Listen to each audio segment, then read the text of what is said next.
Escrituras, junto comigo, no livro de Deuteronômio,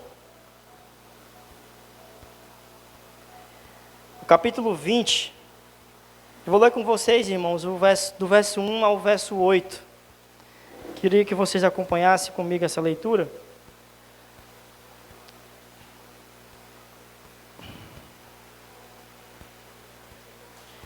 Deuteronômio, capítulo 20, do verso 1 ao verso 8. É o quinto livro da Bíblia, irmãos.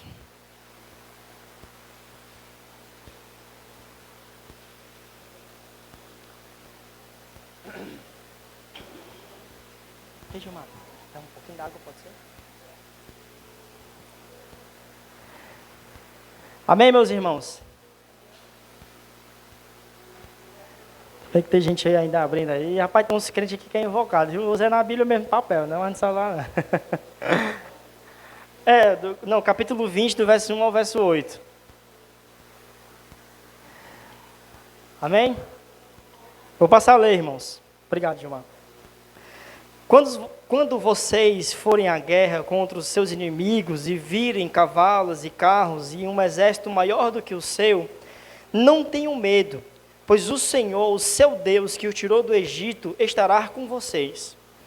Quando chegar a hora da batalha, o sacerdote virá à frente e dirá ao exército: ouça, ó Israel, hoje vocês vão lutar contra os inimigos. Não se desanimem, nem tenham medo. Não fiquem apavorados, nem aterrorizados por causa deles. Pois o Senhor, o seu Deus, os acompanhará e lutará por vocês contra os inimigos para lhes dar a vitória.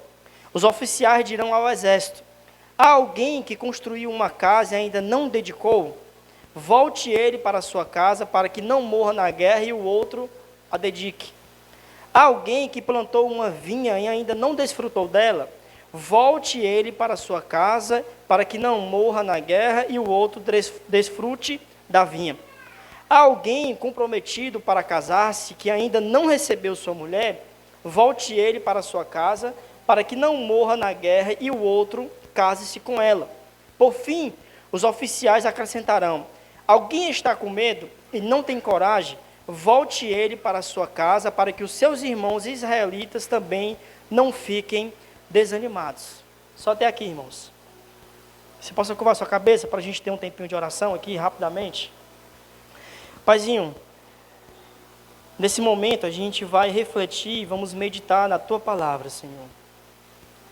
Eu queria te pedir que Tu possa preparar, Paizinho, o nosso coração como terra boa, para que essa semente que vai ser plantada em nossos corações, ela possa produzir frutos na vida de cada um dos meus irmãos. Que ela possa produzir frutos de 30, de 60 e de 100. O meu desejo, e eu acredito que também é o desejo do Senhor, que essa semente ela não seja roubada pelo inimigo, e nem que ela seja sufocada pelos espinhos, ou tão pouco que ela caia no solo rochoso, onde não tem raiz. Então prepara, Senhor, o nosso coração como terra boa para receber essa semente, que é a Tua palavra, Senhor. E eu também peço, Paizinho, que Tu possa repreender todo o pensamento aleatório e tudo aquilo que possa tirar nossa atenção nesse momento. Eu também oro por mim mesmo, Senhor, para que Tu possa me usar nesse momento, que eu possa diminuir, o Senhor possa crescer na minha vida, e que Teu Espírito Santo possa fazer eu me lembrar, Paizinho, de tudo aquilo que o Senhor já colocou no meu coração, para compartilhar com cada um dos meus irmãos. E que Teu Espírito Santo possa falar aos nossos corações hoje, Pai, nessa manhã. Em nome de Jesus, amém. Meus irmãos, eu vou me servir de um tema que eu tirei desse texto e que me veio à mente: lance fora o medo e o desfalecimento, ou seja, se entristecer. Esse texto que a gente vai ler, irmãos, ele fala de um contexto de guerra. Ele fala, Moisés, ele orientando o povo aqui, a nova geração, depois que já tinha passado uma geração toda ali no Egito, dando trabalho, né, a Moisés, a Arão e a Deus. Aí aqui surge uma nova geração. E é interessante, irmãos, quando a gente lê o livro de Deuteronômio, a gente percebe que tem algumas instruções que a gente não vê nos outros 4, né, primeiros livros. Principalmente ali de Êxodo até Levítico e Números, que são os livros que mais relatam as leis, né, que Deus tinha dado por meio de Moisés. A gente vai ver. E num livro aqui, essa orientação, porque o livro de Deuteronômio, irmãos, é um livro que ele meio que traz novamente a lei, né? Ele vai recitar a lei novamente para aquela nova geração que surgiu. E essa observação ele fala, porque em Êxodo, em Números, quer dizer que a gente vai ver no contexto também que Deus ele manda ali, né? Moisés separar 2 espias, né, para ir até a terra lá prometida, para eles averiguar, saber como é que estavam. E o texto vai falar que eles simplesmente, né, desistiram, porque do que eles viram ali. Eles viram que o exército dos povos lá que eles iam ter que enfrentar era muito grande, era muito forte. O texto vai dizer que eles viram até gigantes. Então eles meio que voltam para trás. Então esse é mais ou menos o contexto, irmãos, desse capítulo que a gente leu, desse texto que a gente leu. E essa questão do medo, irmãos, eu acho interessante, porque assim, eu queria destacar aqui, primeiramente, a origem da palavra medo. Eu até pesquisei estudando e eu queria ler para vocês. Não ligue para o Teodoro, viu, gente? Ignore ele. Que fala assim, a palavra medo provém do termo latim metus. Trata-se de uma perturbação angustiosa perante um risco ou uma ameaça real ou imaginária. O conceito também se refere ao receio ou à apreensão que alguém tem de que venha a acontecer algo contrário àquilo que pretende. Então, o medo é isso aqui, irmãos. E eu acho interessante porque, assim, irmãos, quando a gente vai ver essa questão risco, né, que o medo, ele surge dentro da gente a partir do momento que a gente está diante de uma situação de risco. Né, ou a gente que acha que é um risco, né? E é interessante, irmãos, porque assim, a gente sabe que o medo é um sentimento negativo que muitas das vezes ele nos paralisa. Ele nos impede de avançar, de prosseguir. Isso é um fato. E eu tenho certeza que em algum momento aqui, de você já teve a experiência, né, de diante de uma situação de risco ou de medo, que surgiu o medo dentro de você, você simplesmente, né, paralisou, é o instinto humano, né? Ele já, automaticamente, ele freia. Mas uma coisa também que eu acho interessante, quando eu vi isso aqui, é essa questão diante de uma ameaça. Ou real ou imaginária. E eu queria dar um exemplo aqui bem simples, que eu acredito que cada um de vocês já deve ter passado por isso. Que você, muitas das vezes, irmão, deixou de... Eu mesmo, praticamente, já aconteceu isso comigo, de eu deixar de eu falar com alguém. Por exemplo, eu repreender alguém, né? Às vezes uma pessoa que está em pecado, ali no erro, e eu, como irmão dessa pessoa, com muito amor, com muita brandura, podendo chegar para ela e falar, meu irmão, esse caminho que tu está indo, cara, não é legal. Palavra de repreensão, de exortação. Mas muitas das vezes eu me retraí, irmão, simplesmente por conta do medo. O receio. Que na minha cabeça, na minha imaginação, eu achava que podia ser que a pessoa ia ter uma reação totalmente contrária àquela que eu achava que ela poderia ter. Então o medo, irmãos, ele nos paralisa. O medo, ele nos impede de avançar. Só que também, irmãos, as Escrituras, eu meditando na Bíblia, eu também consigo ver, irmãos, que há o medo de maneira positiva. Eu acredito que há 2 tipos de medo. O medo é um só, mas ele se dá de 2 maneiras. Eu acredito que vem um medo que ele é uma maneira totalmente negativa, que é o que a gente vai ver no decorrer da mensagem. E eu acredito também que há aquele medo, irmãos, que ele pode ser visto de uma maneira positiva, que ele vem sobre nós.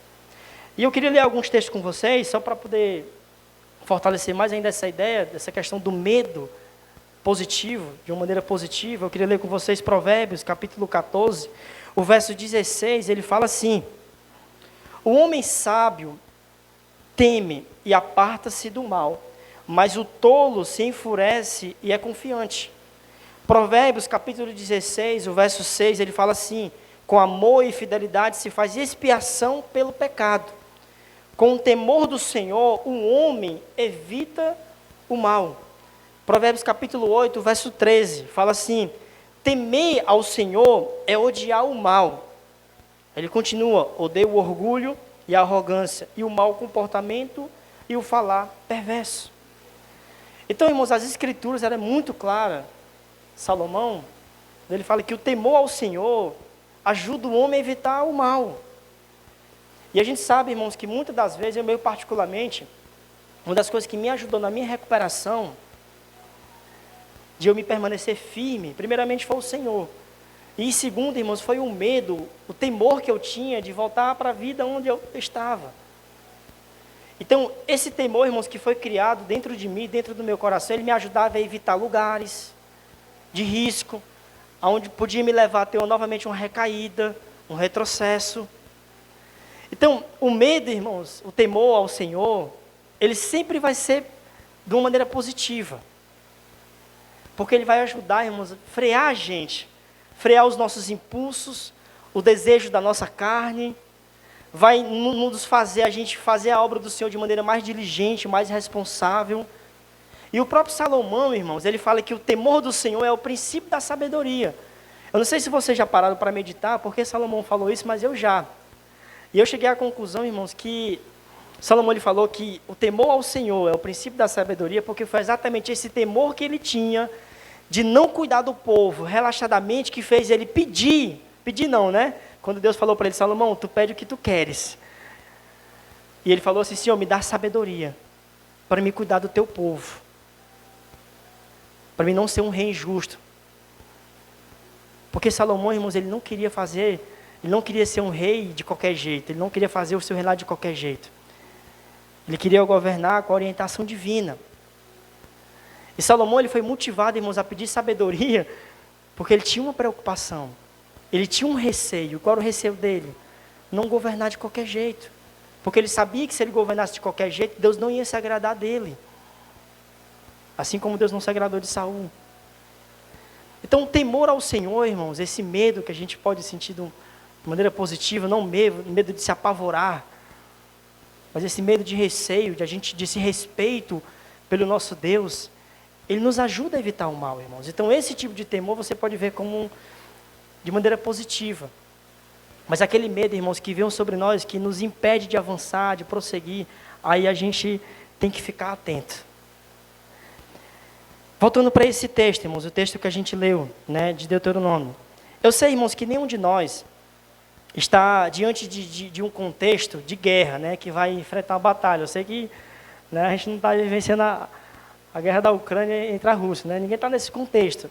Mas cada um de nós, irmãos, enfrenta batalhas. A gente tem lutas que todos os dias a gente enfrenta, que a gente tem que lutar. Não pode ser nesse contexto de guerra que a gente vai ter que matar alguém. Mas a gente enfrenta batalhas na nossa área espiritual, convivência, no trabalho, nos estudos, para se esforçar, se dedicar. É uma luta a se vencer diária, irmão. Todos os dias vencer a preguiça, a procrastinação. Tudo isso são lutas, irmãos, que a gente tem que enfrentar. A luta do novo, né? Do novo, que muitas das vezes a gente morre de medo do novo, né? Tem aquele receio de aceitar o novo. Então, assim, irmãos, a gente enfrenta batalhas constantemente. Então, é por isso que eu escolhi ler esse texto, porque eu acredito que as instruções que é dada aqui, elas servem para a gente. A gente pode sim refletir, né, nisso que Moisés ele falou aqui para o povo e aplicar a nossa vida.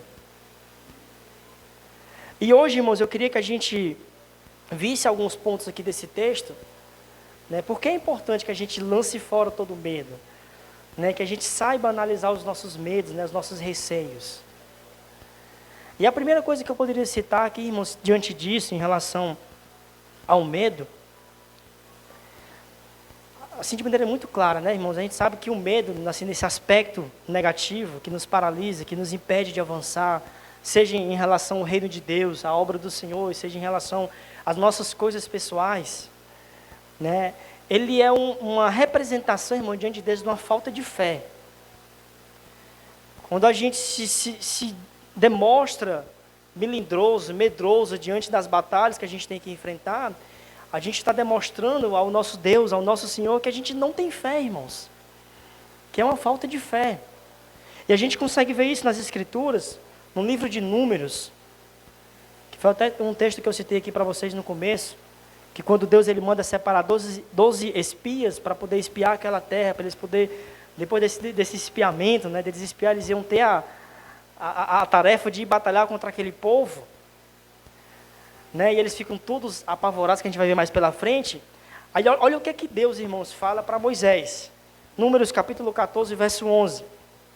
E o Senhor disse a Moisés: Até quando este povo me tratará com pouco caso?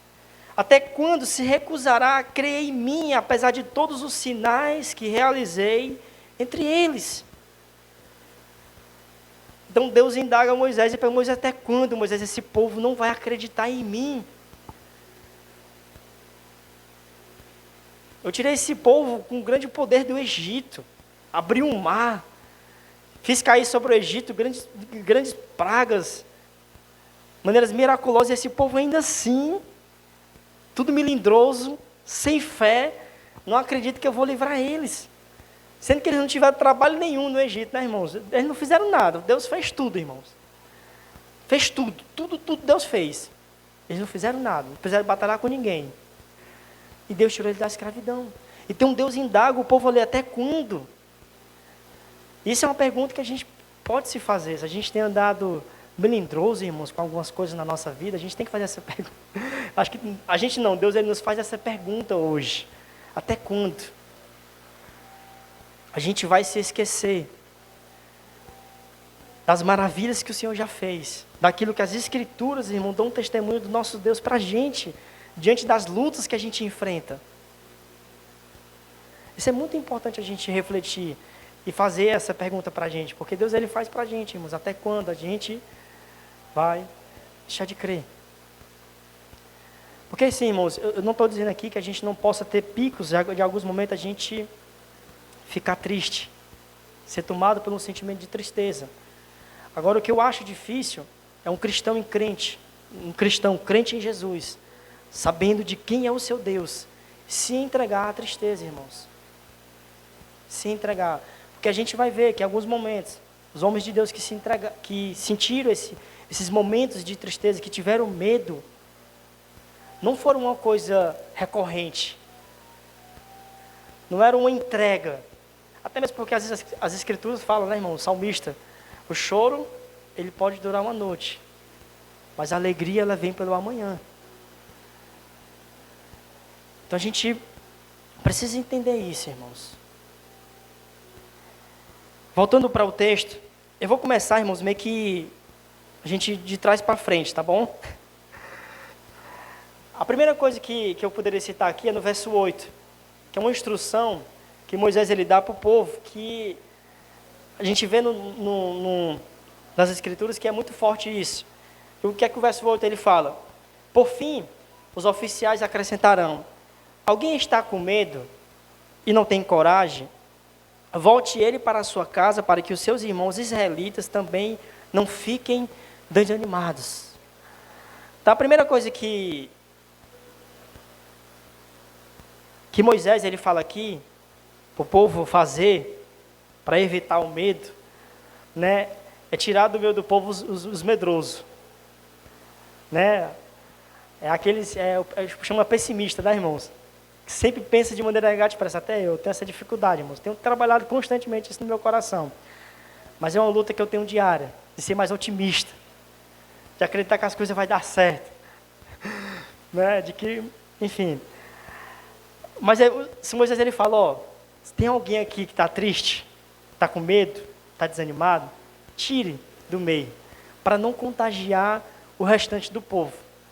E a gente sabe, irmãos, que a gente conviver com uma pessoa pessimista, menino, é complicado, irmãos. E nas Escrituras a gente vê vários exemplos, irmão, disso. Deus ele trabalhando dessa maneira. Quem se lembra daquele episódio de Gideão? Que vai um exército, irmãos. E Deus vai eliminando pouco a pouco. Porque ele sabia que se fosse aquela boa parte dos medrosos, né, nem ia dar certo. Aí acaba ficando só 300. A gente vê também aquele relato histórico, né, de Davi e Golias, quando o povo de Israel está ali de frente do povo filisteu para enfrentar. Todo mundo com medo, irmão. Todo mundo com medo. Ninguém tinha... Golias lá, cuspindo e pisando no povo de Israel.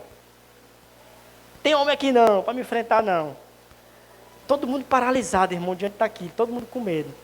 Aí vem Davi, um jovenzinho, franzinho, cheio de Deus no coração, cheio de fé, cheio de confiança. Mas quem esse cabo é esse, incircunciso, que está enfrentando o povo de Deus? E vai lá e enfrenta, irmãos. Então o medo, irmãos, ele é contagioso. Não estou falando aqui para a gente a partir de hoje, né? Porque, entenda, No Novo Testamento ele manda a gente exortar aquele que está fraco.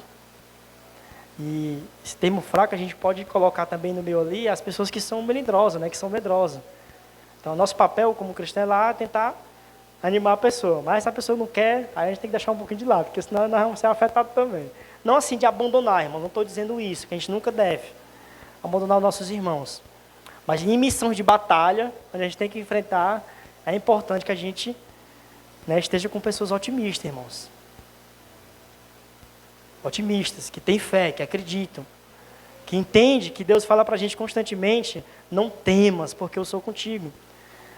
Dizem aí, né, os teólogos, que essa palavra não temas, ela está 365 vezes nas Escrituras, né? É como se Deus falasse, a cada dia do ano ele falasse para a gente, não temas, porque eu sou contigo.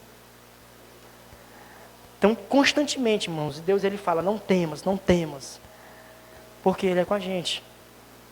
Umas vezes, antes ele estava até relatando para mim, eu achei muito interessante, né, que ele falou que no relacionamento dele, ele apoia muito Rose, né, em tudo que Rose quer fazer, ele sempre procura apoiar, ser otimista, que vai dar certo, apoia ali, isso é muito bom, irmãos. Tenho certeza que Rose é muito, né, animada com isso, e ela conquista muita coisa, sempre está avançando exatamente por conta desse apoio, porque é muito bom, irmãos, quando a gente caminha com alguém que é otimista, que nos apoia, que coloca a gente para frente, que nos anima, é muito bom. Né? Então, a primeira coisa que o texto aqui relata para a gente, como uma das coisas que a gente pode fazer é isso, né? É meio que deixar um pouquinho de lado. A outra coisa, irmãos, que Moisés ele fala aqui nesse texto, mas assim, a gente vê que ele não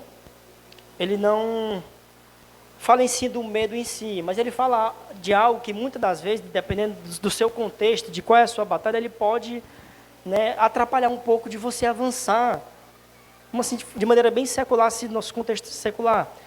Objetivos que a gente tem para a nossa vida, a gente pode assim se dizer. O primeiro fala assim, ó, do verso 5 ao verso 8, irmãos, eu queria ler ao verso 7.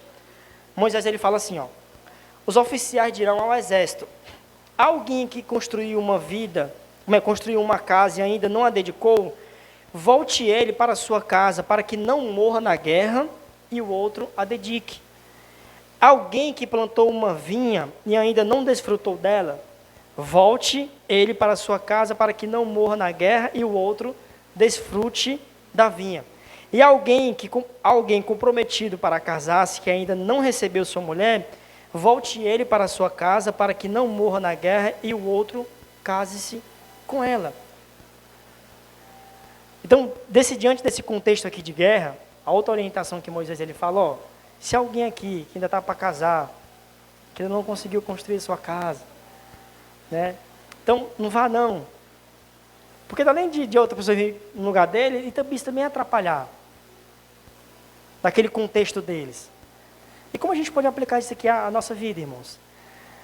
Em Provérbios, ele fala uma coisa bem interessante, só para me introduzir isso aqui para vocês.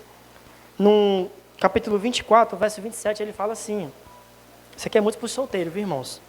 Termine primeiro o seu trabalho a céu aberto. Deixe a sua lavoura, depois constitua família. Então, qual a orientação bíblica aqui? Primeiro, né, se estruturar, né, financeiramente, ter um trabalho, ter um emprego, para depois você construir a sua família, irmãos. Porque depois que a gente constrói a nossa família, a nossa atenção tem que ser para isso, irmãos, para a nossa família. A nossa prioridade, não que a gente não possa ter outros projetos de vida, mas a nossa prioridade é a família. É o lar. Então o conselho bíblico é, ó, primeiro, faça o seu trabalho. Se a gente fosse contextualizar ainda mais esse texto, poderia ser, ó, termine sua faculdade, faça seus estudos jovens aí, né? Primeiro, fique bem assim estruturado, depois você pensa em casamento, né? Arrumar a varoa. Né? Só, se você vê que você é muito fraco nessa área, você acata o conselho de Paulo, irmãos. Né? Para não ficar se abrasando, se case logo. Porque o conselho de Paulo né? Ó, não é melhor nem que se case, porque ele estava pensando na obra de Deus, né? Paulo, né? Nem se casa, para ter mais tempo para servir ao Senhor. Mas se não aguenta, se casa logo que é melhor. Mas se não, irmão, se você consegue suportar essa área, então tenha paciência. Então a gente pode aplicar isso dessa maneira, irmãos. E outra coisa interessante também, irmãos, que eu queria citar aqui e frisar, acho que vocês já leram aquele texto de 2 Timóteo, uma vez o Walter até pregou sobre esse texto, do capítulo 2, o verso 4, que Paulo ele fala assim, irmãos, ó, que tem muito a ver com isso daqui que Moisés ele fala. Olha o que é que Paulo fala. Nenhum soldado se deixa envolver pelos negócios da vida civil, já que deseja agradar aquele que alistou. A gente sabe que Paulo está falando para Timóteo. E Timóteo pode-se dizer que ele era vamos supor, um mini Paulo. É um mini Paulo, porque ele ia receber, irmãos, o ministério de Paulo. Eu acredito, assim, eu nunca estudei a fundo, né, como é que ficou a vida de Timóteo depois que Paulo faleceu, né, depois que ele foi decapitado, Paulo. Mas a gente vê que Timóteo era um cara solteiro, um jovem solteiro, que tinha essa paixão missionária, apostólica, de dar continuidade, irmãos, àquilo que Paulo fez. E para o contexto de Timóteo, isso se aplica totalmente, porque se Timóteo fosse preocupar com essas coisas da vida civil, a vida comum, por assim se dizer, por exemplo, se você for civil no dicionário, significa isso, ele podia ser que atrapalhasse aquilo que Timóteo ele tinha pela frente. A gente sabe que hoje a gente pode ser casado e mesmo assim levar uma vida missionária. Eu conheço vários casais, né, que são missionários, que servem aí afora, em povoados, mas por mais que eles são casados, mas eles tiveram toda uma renúncia, irmãos. Eles renunciaram toda a vida familiar, profissional, tudo, para poder estar em determinado povoado para servir. Então, se você tem se chamado missionário, entenda uma coisa. Se Deus lhe chamou para você ser um missionário, apóstolo, assim, aquele que é enviado, para ir para esses lugares assim, povoados, entenda uma coisa, você não pode se deixar se apegar, irmãos, a nada. Tem que renunciar. Eu me lembro que quando foi para me vir para cá, irmãos, foi uma luta, irmãos, porque eu não queria renunciar à Fortaleza, né? Queria ficar lá perto dos amigos, da família e tudo, mas foi bom, né? Porque eu conheci pessoas maravilhosas, né? Estou aqui, graças a Deus, o Senhor tem me abençoado aqui, então é uma terra e eu gosto daqui, irmãos. Mas foi necessário eu renunciar e deixar tudo para trás de lado para poder vir para cá, servir ali no projeto, na clínica, renunciar uma vida, irmãos, para me dedicar ao ministério. Então, a gente precisa entender isso, né? Porque senão a gente vai atrapalhar o nosso ministério também, né? Se a gente não tivesse essa compreensão. Mas voltando para o texto, irmãos. Outra coisa que a gente vê no texto assim, não assim de maneira clara, mas nas entrelinhas a gente consegue ver que o texto ele quer dizer isso, porque a gente sabe que quem vai para uma guerra, né, ele quer vencer, né? E o cara que é medroso, que é pessimista, ele já começou errado, se ele for para uma guerra dessa maneira.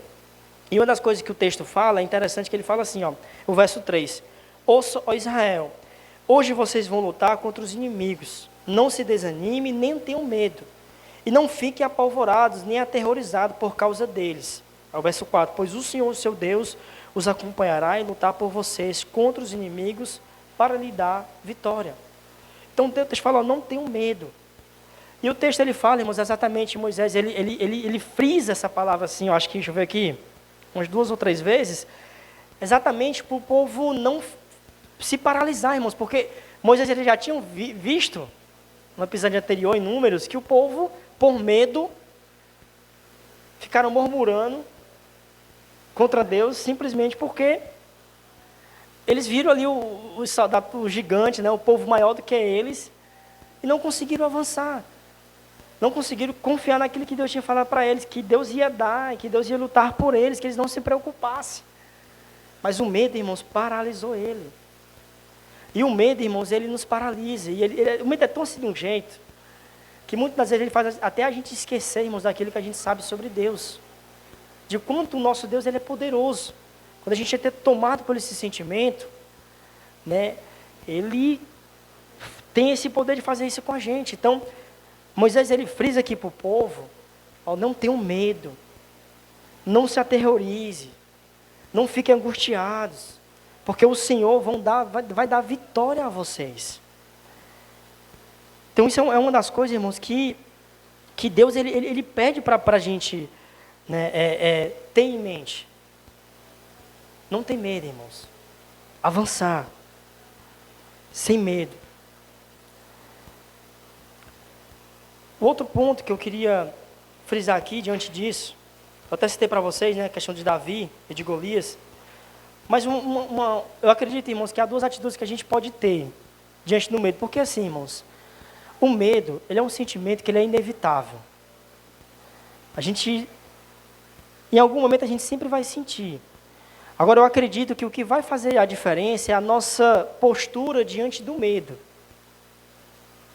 Porque o sentimento de medo, irmãos, acho que vocês vão concordar comigo, é um sentimento que vem sobre nós. Às vezes a gente está aqui de boa, mas acontece uma coisa, como a gente viu no começo, a gente está diante de um risco, né, de uma ameaça, aí esse sentimento vem sobre nós. Quando a gente vê alguma coisa assim que nos ameaça, a gente já fica, né, meio melindroso. Então, ele é inevitável, irmãos. Ele é inevitável. Em algum momento ele vai vir sobre nós, diante de alguma situação. Mas o que vai fazer a diferença, irmãos, é a nossa postura. E a primeira postura que eu acredito que a gente precisa ter, irmãos, é aquilo que eu falei para vocês no começo da ceia. Trazer à nossa memória, irmãos, quem é o nosso Deus. Porque se a gente ler o verso 1, irmãos, é interessante. Porque a forma como Moisés fala, ele já fala para a gente, para o povo ali, trazer à memória, né, quem era o que Deus tinha feito por eles. O que o texto fala? Quando vocês forem à guerra contra os seus inimigos e virem cavalos e carros e um exército maior do que o seu, não tenham medo.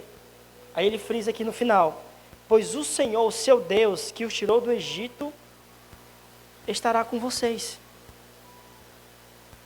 É como se Moisés falasse assim, ó, vocês vão para a guerra agora, mas não tenham medo não, porque o Deus que tirou vocês do Egito, que fez todos aqueles milagres, que abriu o mar vermelho, que vocês não precisaram fazer nada para sair da escravidão, vai estar com vocês.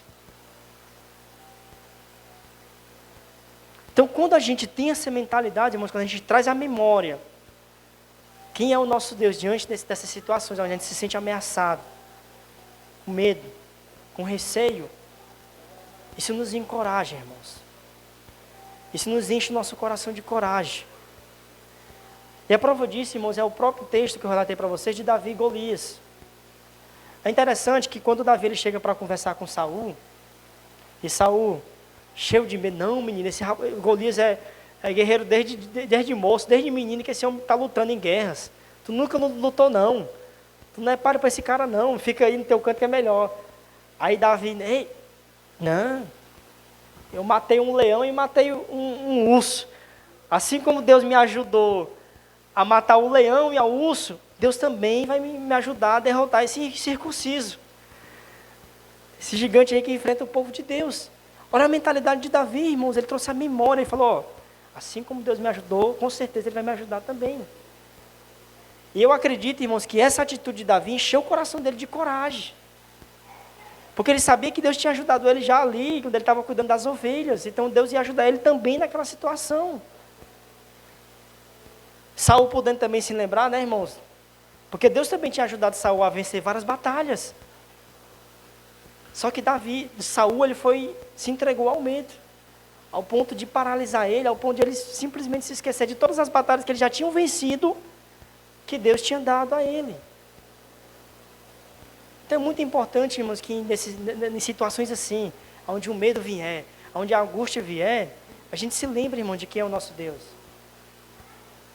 A gente se lembre daquilo que Deus ele fez por nós.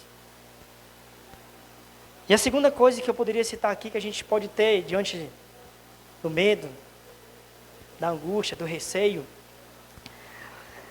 é a gente não procurar, irmãos, a lógica humana, mas a gente ir na lógica da fé. E pela fé, irmãos. Somente acreditar e pronto. Porque o que Hebreus fala? Hebreus 11, 1.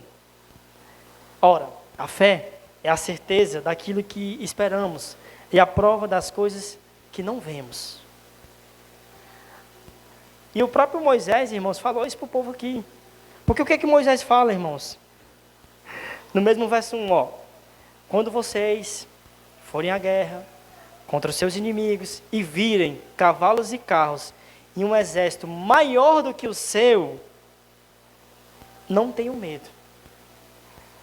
Ou seja, pode ser que esteja difícil ali. O exército é grande. Mas tenham fé, acredite em Deus. Por mais que aquilo que vocês estão vendo está mostrando para vocês que vocês não têm nenhuma capacidade de vencer esse povo. Mas não vão para a lógica. Tenham fé, porque Deus estará com vocês. E assim tem que ser a nossa reação, irmão, diante das lutas que nós enfrentamos. Pode ser que o nosso gigante que a gente tem enfrentado seja muito maior do que as nossas forças. Mas a gente não deve olhar para isso, a gente deve olhar que a gente tem um Deus poderoso. Um Deus ao qual a Escritura fala que para Ele nada é impossível. Uma palavra a qual nos afirma que a gente é mais do que vencedor nele, irmãos. Então é só a gente acreditar e pronto. Não ir pela lógica humana, mas ir pela lógica da fé. E na contramão, irmãos. A gente vê que a batalha é maior do que a gente, mas não tem problema não. Tem aquele clichê, né, no nosso meio aí. Nunca diga para Deus que você tem um problema, mas diga para o problema que você tem um grande Deus. Se aplica também, irmãos, a gente, né? Então a gente possa ter essa reação, irmãos. E para a gente encerrar, eu queria ler o texto 4, ler o versículo 4 e depois ler Romanos com vocês. O texto ele fala assim, o versículo 4, pois o Senhor, o seu Deus, os acompanhará e lutará por vocês contra os inimigos para lhe dar vitória. O Senhor é conosco, irmãos. Romanos 8:32.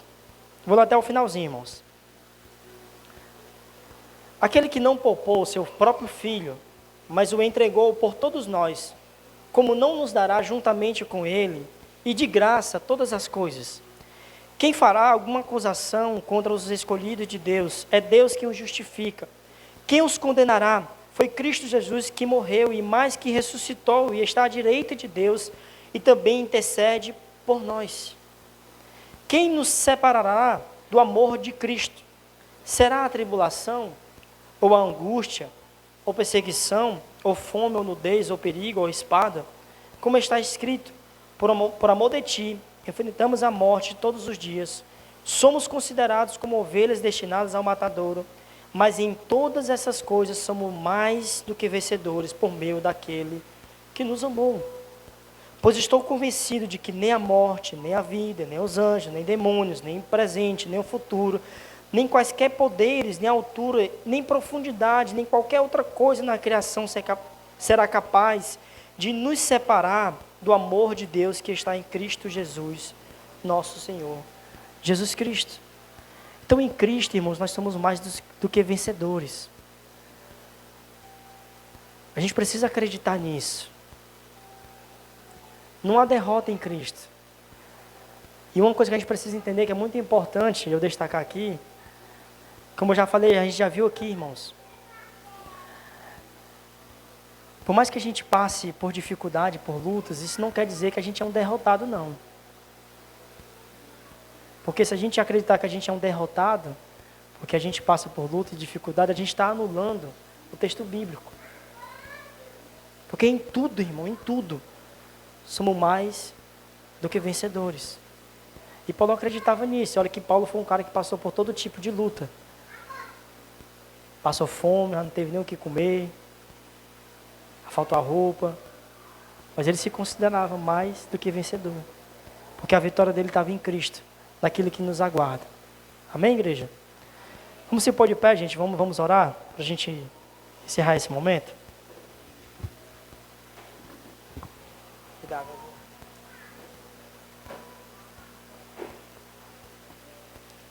Paizinho, eu queria nesse momento, Senhor, diante disso que a gente refletiu, diante da Tua palavra, e eu queria te pedir, Senhor, que Tu possa encher o nosso coração de coragem, de autoridade, Senhor, para a gente enfrentar as nossas batalhas. Não sei se alguém aqui tem passado lutas, que tem faltado as forças, mas a minha oração nesse momento é, Senhor, enche o nosso coração de coragem, de autoridade, Senhor. Tanto para a gente enfrentar as nossas batalhas pessoais, como também para a gente enfrentar os nossos medos, os nossos receios em relação à Tua obra, Senhor. Porque por mais que muitas das vezes a gente se ache incapacitado de fazer, de cumprir determinadas tarefas em relação à tua obra, em relação ao teu reino, a gente não deveria se preocupar, porque é o Senhor que nos capacita. É o Senhor que nos dá o dom. Então que o Senhor possa nos capacitar, que o Senhor possa encher o nosso coração de coragem, Senhor. E que o Senhor possa repreender todo medo, todo receio, toda angústia no nosso coração. E nós recebemos hoje, Senhor, essa palavra de não tema, Senhor, porque o Senhor é conosco. É o Senhor que luta as batalhas por nós. É o Senhor que nos dá a vitória diante de todas as situações da vida. E por mais que a gente passe por lutas, dificuldades, isso não quer dizer que a gente é derrotado ou que a gente é fraco. Porque em Ti nós somos fortes. Então, Paizinho, enche o nosso coração de coragem, Senhor. Enche, Paizinho. Paizinho, eu também queria nesse momento pedir que Tu possa abençoar e guardar a vida de cada um dos meus irmãos.